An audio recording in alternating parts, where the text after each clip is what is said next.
Hello everybody, my name is Christian, and this is Hannah, and we're here in the Children's Chapel, just like we are every Sunday, to talk with you about this very special Sunday in the life of the church that we call Palm Sunday. But we haven't seen you for a while, and we miss you very much, so before we get started, we're going to do a little review and begin with our seasons of the church year. Can you all say them with us? Let's try. We're going to start by snapping. And all together.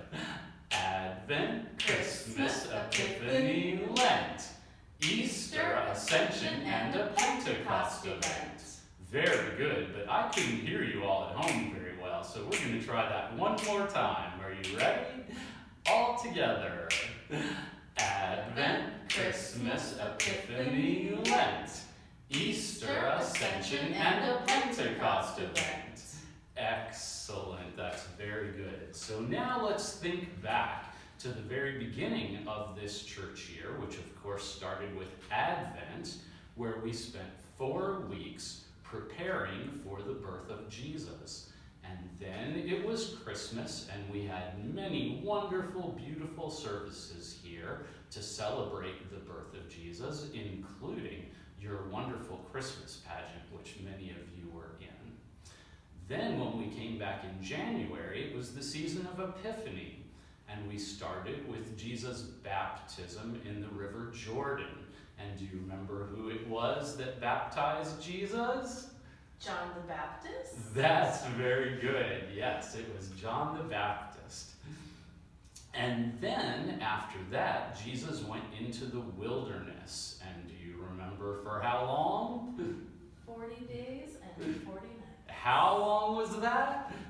40 days and 40 nights. Very good.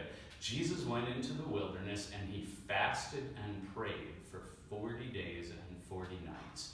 And you know, that might have been a little bit for Jesus like this time has been and is for us too. And I know it's difficult in a lot of ways, but you know, Jesus prayed to God every day while he was in the wilderness. And because of that, he was able to get through that time. And if you do the same, we know that you will be able to get through this too. And we'll look forward to seeing you back here in church eventually when this is all done.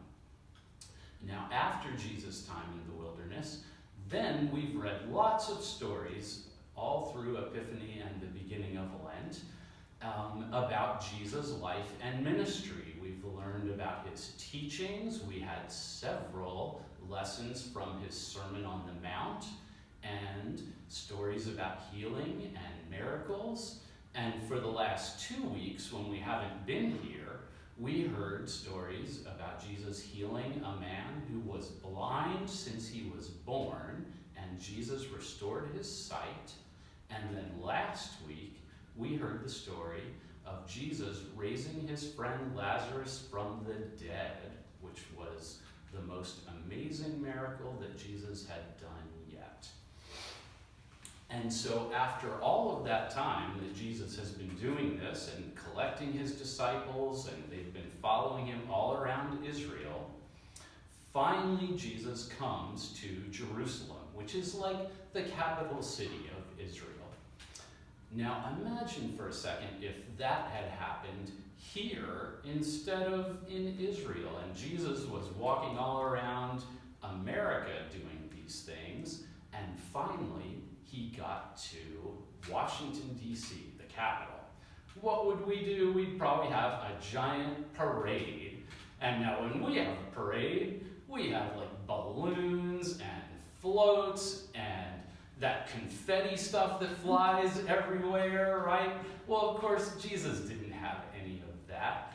They didn't have that then, but what they did have was lots of palm trees. So they took the palm branches and they laid them down in the street, and they waved them when Jesus came in and had a big parade for Jesus coming to Jerusalem.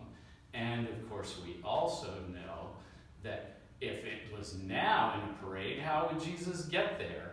He might be riding in a convertible or something, right? He'd be sitting on the back of the back seat like they do in parades. Or maybe he would have one of those things like the Pope rides in, that special thing with a glass bubble that the Pope is inside. They'd probably put Jesus in one of those now. But that's not what they did then. They didn't have any of that. So Jesus came riding in on a donkey, a little gray donkey. And in just a few minutes, we're going to go sing that song, and I hope that you'll sing along with us. But we also need to remember that this week coming up in the church is actually a very sad time. It's called Holy Week, the week before Easter, and we will be preparing for Jesus' death, which will happen on Friday. And so there will be lots of things remembering that this week. But for right now, it's still Palm Sunday. So don't be sad. Come on with us. We're going to have a parade.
Special message from Lillian. I know that most of you are back in school by way of the computer, and I have heard that all of you have missed being at church on Sundays, especially for Children's Chapel. If you practice keeping your hands clean, keeping a distance from others, we will all be back to Trinity with exciting stories of our own isolation. What a great day that will be. God bless everyone.